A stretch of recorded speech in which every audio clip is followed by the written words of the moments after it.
तो muscular tissue एक ऐसा टिश्यू होता है जो हमारी बॉडी में मूवमेंट करता है। हमारी बॉडी में कोई भी मूवमेंट हो, कैसी भी मूवमेंट हो, उसके लिए रिस्पॉन्सिबल होते हैं muscular tissues. Muscular tissue consist of elongated cells also called muscle fibres. अब देखिए जो मस्कुलर टिश्यू है, अब ये टिश्यू है तो इसके अंदर कई सारे सेल्स होंगे। तो मस्कुलर टिश्यू के अंदर जो सेल्स पाए जाते हैं वो इलोंगेटेड सेल्स होते हैं, मतलब लंबे लंबे सेल्स होते हैं, और इनको बोला जाता है muscle fibres. This tissue is responsible for movement in our body. तो जैसा कि मैंने आपको पहले बताया, जो मस्कुलर टिश्यूज होते हैं वो हमारी बॉडी में मूवमेंट के लिए रिस्पॉन्सिबल होते हैं। Muscles contain special proteins called contractile proteins which contract and relax to cause movement. अब देखिए मसल्स के अंदर कुछ स्पेशल प्रोटीन्स होते हैं जिन्हें बोला जाता है कॉन्ट्रैक्टाइल प्रोटीन्स। ये कॉन्ट्रैक्टाइल प्रोटीन्स कॉन्ट्रैक्ट और रिलैक्स होते हैं जिससे मूवमेंट होती है। अब देखिए जो कॉन्ट्रैक्टाइल प्रोटीन्स होते हैं वो दो टाइप के होते हैं, एक्टिन एंड मायोसिन। तो एक्टिन और मायोसिन कॉन्ट्रैक्ट और रिलैक्स होते हैं जिससे मूवमेंट होती है। We can move some muscles by conscious will. अब देखिए हमारी बॉडी में कुछ ऐसी मसल्स होती है जिनको हम मूव कर सकते हैं बाय कॉन्शियस विल, मतलब जब हम चाहें उन मसल्स को मूव कर सकते हैं और जब हम चाहें उन मसल्स को मूव करने से रोक सकते हैं। जैसे हमारी हाथ पांव की मसल्स होती हैं, जब हम चाहें उन मसल्स को मूव कर सकते हैं और जब हम चाहें उन मसल्स को रोक सकते हैं। तो कहने की बात यह है कि हमारी बॉडी में कुछ मसल्स ऐसी होती है जो हमारे कंट्रोल में होती है। Muscles present in our limbs move when we want them to and stop when we so decide। ठीक है, तो जो हमारे लिम्स होते हैं, लिम्स मतलब हाथ पांव, तो जो हमारे हाथ पांव में मसल्स होती हैं उनको हम जब चाहे मूव कर सकते हैं और जब चाहे उनको रोक सकते हैं। मतलब देखिए क्या है, जैसे हम चल रहे हैं तो जब चाहे हम चल सकते हैं और जब चाहे हम रुक सकते हैं। तो वो क्यों हो रहा है? वो इसलिए हो रहा है कि लिम्स में जो मसल्स प्रेजेंट है वो हमारे कंट्रोल में है। Such muscles are called voluntary muscles. तो ऐसी मसल्स जो हमारे कंट्रोल में होती है उन्हें बोला जाता है वॉलेंट्री मसल्स। ठीक है, अब ऐसी कुछ और मसल्स ऐसी भी होती है जो हमारे कंट्रोल में नहीं होती, उनको हम आगे देखेंगे। These muscles are also called skeletal muscles as they are mostly attached to bones and help in the body movement। तो देखिए जो मसल्स होती हैं, वॉलेंट्री मसल्स जो होती हैं, इनको स्केलेटल मसल्स भी बोला जाता है क्योंकि ये स्केलेटल से जुड़ी रहती है, मतलब हड्डियों से जुड़ी रहती है और ये हमारी बॉडी में मूवमेंट में हेल्प करती हैं। Under the microscope, these muscles show alternate light and dark bands or striation when stained appropriately। अब देखिए हमें क्या करना है, इन मसल्स को माइक्रोस्कोप में देखना है। तो माइक्रोस्कोप में देखने से पहले हम इन मसल्स को स्टेन करेंगे, मतलब उनको कलर देंगे। अब देखिए नॉर्मली अगर हम क्या करें, मसल्स को बिना स्टेन करें, मतलब बिना कलर दिए उनको माइक्रोस्कोप में देखें तो हमें कुछ भी क्लियर नहीं दिखेगा। इसलिए हम क्या करते हैं, मसल्स को पहले स्टेन करते हैं, मतलब उनको कलर देते हैं, उसके बाद माइक्रोस्कोप में देखते हैं जिससे हमें वो पूरे अच्छे से क्लियरली दिखता है। अब जब हम माइक्रोस्कोप में मसल्स को देखेंगे तो हमें क्या दिखेंगे, alternate light and dark bands. ठीक है, जिन्हें स्ट्रिएशंस भी बोला जाता है। अब alternate light and dark band का क्या मतलब है? देखिए एक लाइट लाइन मिलेगी, फिर उसके बाद डार्क लाइन मिलेगी, फिर लाइट लाइन मिलेगी, फिर डार्क लाइन मिलेगी, तो इन्हीं को बोला जाता है स्ट्रिएशंस। तो अगर आप फिगर में देखें तो ये है डार्क लाइन, ये है लाइट लाइन, फिर है डार्क लाइन, फिर है लाइट लाइन, तो इन्हीं को बोला जाता है striations. Alternate light and dark bands को क्या बोला जाता है? स्ट्रिएशंस। अब मैंने आपको शुरू में बताया था कि जो कॉन्ट्रैक्टाइल प्रोटीन होते हैं वो दो टाइप के होते हैं, एक होता है एक्टिन और एक होता है मायोसिन। ठीक है, तो ये जो alternate light and dark band है ना, ये क्या है? एक्टिन मायोसिन, फिर एक्टिन, फिर मायोसिन। ठीक है, तो ये अल्टरनेट ऐसे चलते रहते हैं। तो इन्हीं एक्टिन एंड मायोसिन की वजह से इसमें स्ट्रिएशंस होती है। As a result they are also called striated muscles. इसीलिए इन मसल्स को बोला जाता है स्ट्रिएटेड मसल्स। तो देखिए इसके तीन नाम हुए। पहला आता है वॉलेंट्री मसल, फिर आता है स्केलेटल मसल, फिर आता है स्ट्रिएटेड मसल्स। तो ये तीनों के तीनों एक ही मसल्स हैं। The cells of this tissue are long, cylindrical, unbranched and multi nucleated having many nuclei. तो मल्टी न्यूक्लिएटेड का क्या मतलब हुआ कि एक मसल फाइबर के अंदर कई सारे न्यूक्लियस होते हैं, तो उसको बोला जाता है मल्टी न्यूक्लिएटेड।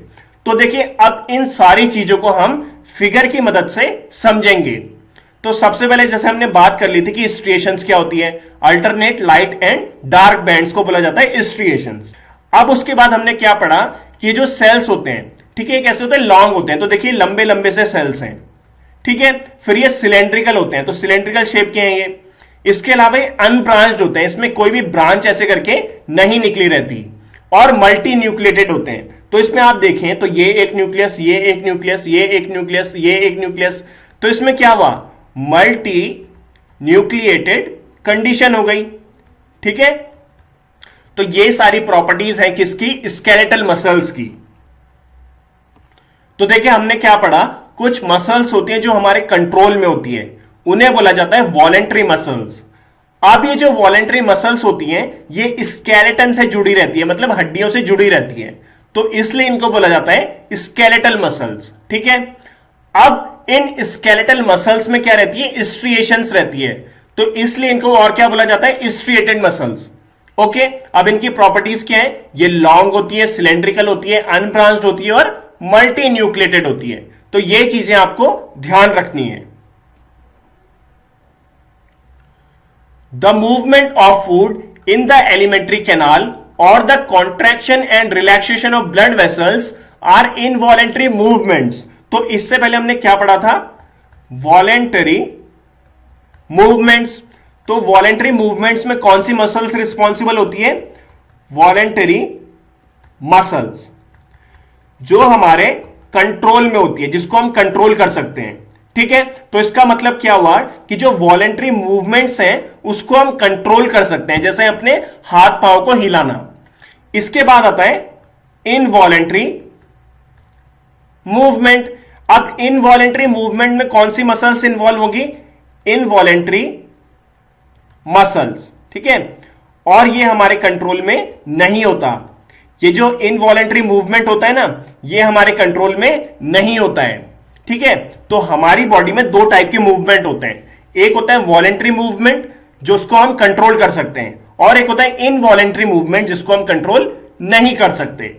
अब कौन कौन से ऐसे इनवॉलेंटरी मूवमेंट्स होते हैं हमारी बॉडी में, उसको देखते हैं।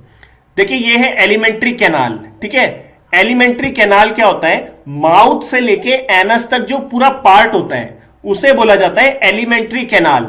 और एलिमेंट्री कैनाल से क्या होता है, फूड मूव करता है, खाना मूव करता है, ठीक है। जैसे ईसोफेगस हो गया, स्टमक हो गया, इंटेस्टाइन हो गया, ये सारा पार्ट किसका है, एलिमेंट्री कैनाल का पार्ट है। तो इस एलिमेंट्री कैनाल में जो फूड मूव करता है वो हमारे कंट्रोल में नहीं होता है। तो फूड की मूवमेंट जो एलिमेंट्री कैनाल के अंदर होती है उसको हम कंट्रोल नहीं कर सकते, वो फूड अपनी मर्जी से आगे जाता है, ओके। इसके अलावा अगला जो इनवॉलेंट्री मूवमेंट है वो है ब्लड वेसल्स का। अब देखिए ब्लड वेसल्स जो होती हैं वो कॉन्ट्रैक्ट और रिलैक्स होती हैं, ठीक है। जैसे एक ये ब्लड वेसल है, अगर ये कॉन्ट्रैक्ट हो गई तो ये पतली हो जाएगी, अगर ये रिलैक्स हो गई तो ये चौड़ी हो जाएगी। तो ब्लड वेसल्स का जो कॉन्ट्रैक्शन और रिलैक्सेशन है वो हमारे कंट्रोल में नहीं होता, तो ये भी एक इनवॉलेंट्री मूवमेंट है। We cannot really start them or stop them simply by wanting to do so. तो देखिए जो इनवॉलेंट्री मूवमेंट्स हैं इनको ना तो हम स्टार्ट कर सकते हैं और ना ही रोक सकते हैं, क्योंकि ये हमारे कंट्रोल में नहीं होते हैं। स्मूथ मसल्स और इनवॉलेंट्री मसल्स कंट्रोल सच मूवमेंट्स। तो देखिए जितने भी इनवॉलेंट्री मूवमेंट्स होते हैं उसको कौन कंट्रोल करता है, स्मूथ मसल्स। और स्मूथ मसल्स को और क्या बोला जाता है, इनवॉलेंट्री मसल्स। तो इनवॉलेंट्री मसल्स कैसी होती है, जो हमारे कंट्रोल में नहीं होती हैं। They are also found in the iris of the eye. तो आई का जो आइरिस पार्ट होता है उसमें भी स्मूथ मसल्स मिलती है। यूरेटर होता है, यूरेटर क्या होता है, देखिए हमारी किडनी है, ठीक है, इस किडनी से ऐसे करके ट्यूब निकलती है और ये क्या है, हमारा यूरिनरी ब्लैडर जिसमें यूरिन भरती है। तो किडनी से जो यूरिन यूरिनरी ब्लैडर तक आती है वो इस ट्यूब की मदद से आती है और इस ट्यूब को बोला जाता है यूरेटर। ठीक है, तो इस यूरेटर में भी क्या होता है, स्मूथ मसल्स होते हैं। And in the bronchi of the lungs, और लंग्स का जो ब्रोंकाई होता है उसमें भी क्या मिलते हैं, स्मूथ मसल्स, मतलब involuntary muscles. The cells are long with pointed ends, spindle shaped. अब देखिए स्मूथ मसल्स के जो सेल होते हैं वो कैसे होते हैं, लॉन्ग होते हैं, विथ पॉइंटेड एंड्स होते हैं। देखिए जैसे ये क्या है, ये एक सेल है, ठीक है, स्मूथ मसल का ये सेल है। अब ये कैसा है, लॉन्ग है, और इसके जो एंड है वो कैसे है, पॉइंटेड, और ऐसी शेप को बोला जाता है स्पिंडल शेप। ठीक है, तो स्मूथ मसल्स के जो मसल सेल्स होते हैं वो किस शेप के होते हैं, स्पिंडल शेप के होते हैं। And uninucleated having a single nucleus, और इनमें क्या होता है, सिंगल न्यूक्लियस होता है। हमने इससे पहले क्या पढ़ा था, वॉलेंट्री मसल्स। तो जो वॉलेंट्री मसल्स होती हैं उनमें क्या होती है, मल्टी न्यूक्लिएटेड, पर जो ये इनवॉलेंट्री मसल है इसमें क्या होते हैं, यूनिन्यूक्लिएटेड। यूनिन्यूक्लिएटेड का मतलब क्या है कि इसमें हर सेल में एक ही न्यूक्लियस मिलेगा। तो देखिए जैसे एक ये सेल है, इसमें आप देखेंगे सिर्फ यहीं पे न्यूक्लियस मिल रहा है, मतलब हर सेल के अंदर एक ही न्यूक्लियस मिल रहा है, तो इसीलिए इसको बोला जाता है uninucleated. They are also called unstriated muscles. अब ये जो स्मूथ मसल्स होती है इनको अनस्ट्रिएटेड मसल्स भी बोला जाता है। अनस्ट्रिएटेड मसल्स क्यों बोला जाता है, क्योंकि इनमें स्ट्रिएशंस नहीं दिखती है। स्ट्रिएशंस का मतलब है कि इनमें लाइट एंड डार्क बैंड नहीं दिखते हैं। देखिए ये याद रखना कि जो स्मूथ मसल्स होते हैं इनमें लाइट एंड डार्क बैंड होते तो हैं पर दिखते नहीं है, इसीलिए इनको बोला जाता है अनस्ट्रिएटेड मसल्स या स्मूथ मसल्स। तो देखिए अभी तक हमने दो मसल्स के बारे में पढ़ा। पहली कौन सी थी, वॉलेंटरी मसल। ठीक है, वॉलेंटरी मसल को और क्या बोलते हैं, स्केलेटल मसल। अब स्केलेटल मसल क्यों बोलते हैं, क्योंकि ये हड्डी से जुड़ी रहती है। फिर इसको और क्या बोलते हैं, स्ट्रिएटेड मसल्स, क्योंकि इसमें क्या रहती है, स्ट्रिएशंस रहती है। फिर हमने क्या पढ़ा, हमने पढ़ा इनवॉलेंट्री मसल। ठीक है, इनवॉलेंट्री मसल को और क्या बोला जाता है, स्मूथ मसल। ठीक है, और अच्छा ये जो स्मूथ मसल्स होती हैं, जो इनवॉलेंट्री मसल्स होती है ना, ये हड्डियों से नहीं जुड़ी हुई रहती है, ये याद रखना। अब स्मूथ मसल्स को और क्या बोलते हैं, अनस्ट्रिएटेड मसल्स, क्योंकि इसमें लाइट और डार्क बैंड नहीं दिखते हैं, मतलब स्ट्रिएशंस नहीं दिखती हैं। तो ये अभी तक हमने दो टाइप की मसल्स पढ़ी। The muscles of the heart show rhythmic contraction and relaxation through out life. अब देखिए हमारा हार्ट है, हमारा दिल है। अब जो हमारा हार्ट है उसमें भी मसल्स होंगी, और हार्ट की जो मसल्स होती हैं वो कॉन्ट्रैक्ट और रिलैक्स करती रहती हैं जब तक हम जिंदा रहते हैं। तो हमारा हार्ट तब तक काम करता रहता है जब तक कि हम जिंदा रहते हैं। These involuntary muscles are called cardiac muscles. तो देखिए हार्ट अपनी मर्जी से हार्ट बीट करता है ना, मतलब हार्ट जो है वो अपनी मर्जी से कॉन्ट्रैक्ट और रिलैक्स करता है, उसको तो हम कंट्रोल नहीं कर सकते। तो हार्ट में जो मूवमेंट हो रहा है वो कैसा हो रहा है, इनवॉलेंट्री मूवमेंट, क्योंकि उसको हम कंट्रोल नहीं कर सकते। तो हार्ट में जो मसल्स मिलती है उनको इनवॉलेंट्री मसल्स भी बोला जाता है, क्योंकि ये मसल्स हमारे कंट्रोल में नहीं होती। और स्पेसिफिकली इन मसल्स को, मतलब हार्ट की मसल्स को बोला जाता है कार्डियक मसल्स। ठीक है, याद रखना हार्ट की जो मसल्स होती है उन्हें क्या बोला जाता है, कार्डियक मसल्स। देखिए हार्ट की मसल्स की जो सेल्स होती हैं वो सिलेंड्रिकल होती है, ब्रांच्ड होती है एंड यूनिन्यूक्लिएटेड होती है, मतलब इनमें एक ही न्यूक्लियस होता है। तो देखिए ये है हार्ट की मसल का एक सेल। ठीक है, ये यहां से लेके यहां तक क्या है, हार्ट की मसल का एक सेल है।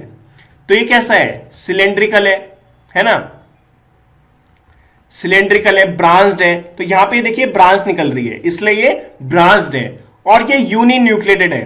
तो ये एक सेल है, इसमें कितने न्यूक्लियस हैं, ये एक न्यूक्लियस है, इसलिए इसको बोला जाता है यूनिन्यूक्लिएटेड।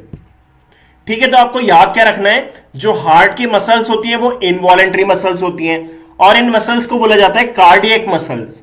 ठीक है, साथ ही इन मसल्स के जो सेल्स होते हैं वो सिलेंड्रिकल होते हैं, ब्रांच्ड होते हैं और यूनिन्यूक्लिएटेड होते हैं। अब हमें पढ़ना है नर्व टिश्यू के बारे में। तो नर्व टिश्यू ऐसे टिश्यूज होते हैं हमारी बॉडी में जो हमें सेंसेशन महसूस कराते हैं या कोई भी सेंस को महसूस कराते हैं। जैसे हमें गर्म लग रहा है, ठंडा लग रहा है, हवा चल रही है तो हमें पता चल रहा है, या हमें दर्द हो रहा है, तो ये सब कौन महसूस कराता है? ये हमें महसूस कराता है nerve tissue. All cells possess the ability to respond to stimuli.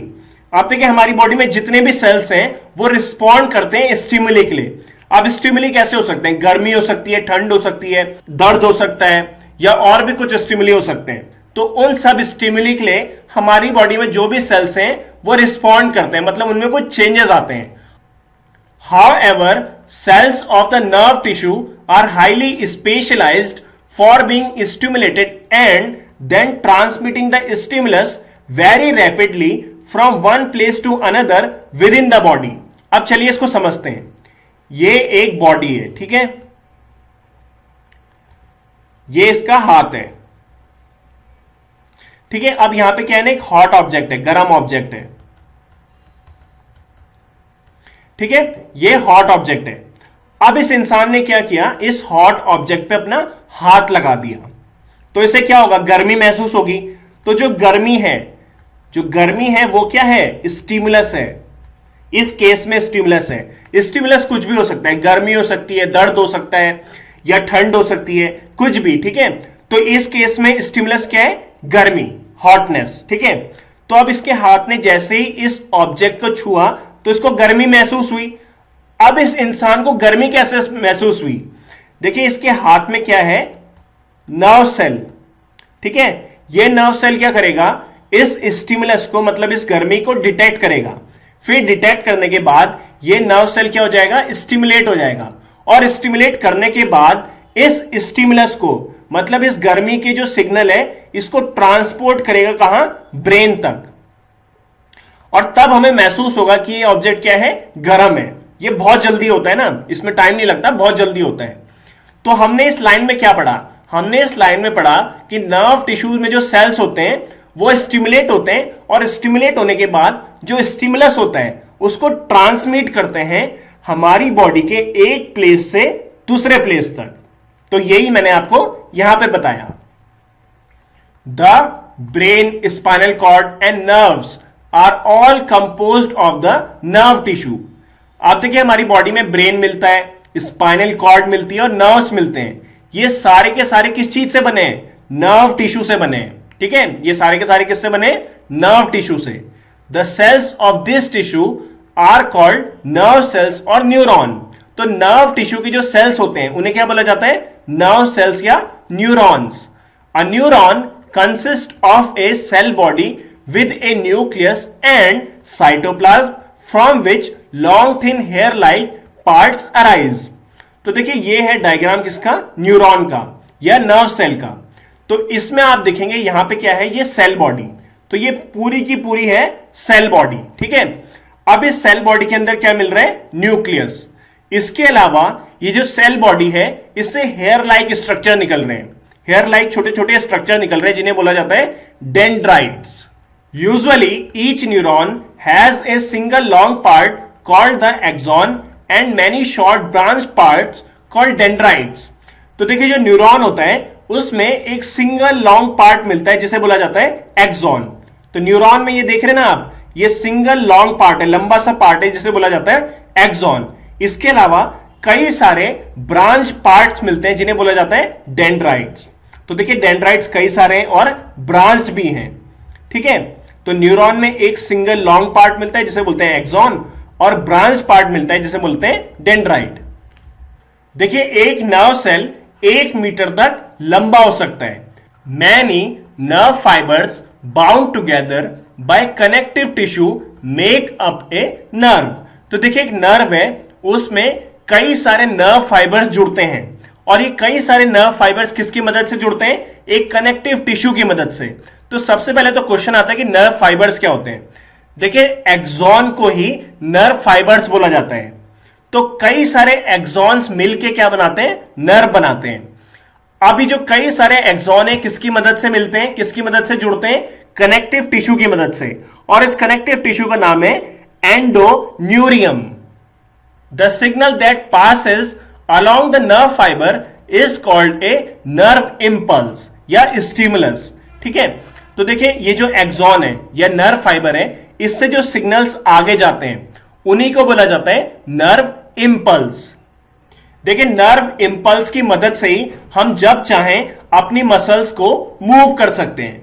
चलिए इसको समझते हैं। देखिए, ये है ब्रेन। ठीक है, अब मैं सोच रहा हूं कि मुझे चलना है। अब जब मुझे चलना है तो चलने के लिए मेरे पांव की जो मसल्स हैं उसमें मूवमेंट होना जरूरी है। ठीक है, और हमने क्या पढ़ा है कि नर्व इंपल्स की मदद से ही मसल में मूवमेंट होती है, मतलब हम चल पाते हैं। ठीक है, तो इसी को समझना है हमें। तो देखिए, मेरे ब्रेन में पहले क्या हुआ, थिंकिंग हुई कि मुझे चलना है। उससे एक सिग्नल प्रोड्यूस हुआ जिसको बोला जाता है नर्व इंपल्स। ठीक है, ये करंट की फॉर्म में होता है, मतलब करंट होता है ये। अब क्या है, ये जो नर्व इंपल्स है, जो सिग्नल है, ये मेरे पांव तक पहुंचेगा। ठीक है, मतलब मेरे फुट तक पहुंचेगा और फुट की जो मसल्स है वहां तक पहुंचेगा। अब ब्रेन से फुट तक इस नर्व इंपल्स को पहुंचाने का काम किसने किया, नर्व सेल ने। ठीक है, तो नर्व सेल क्या करेगा, इस नर्व इंपल्स को ब्रेन से मेरे पांव की मसल्स तक पहुंचाएगा, जिससे मेरी मसल्स में मूवमेंट होगा और मैं चल पाऊंगा। देखिए, कई सारे एनिमल्स में नर्व्स एंड मसल्स का फंक्शनल कॉम्बिनेशन मिलता है, मतलब नर्व्स और मसल्स की मदद से ही हम मूव कर पाते हैं, मतलब चल पाते हैं या अपने हाथ पांव को हिला पाते हैं। तो देखिए, इसी कॉम्बिनेशन की वजह से, कॉम्बिनेशन कौन सा है, नर्व और मसल्स का जो कॉम्बिनेशन है, इसी की वजह से जो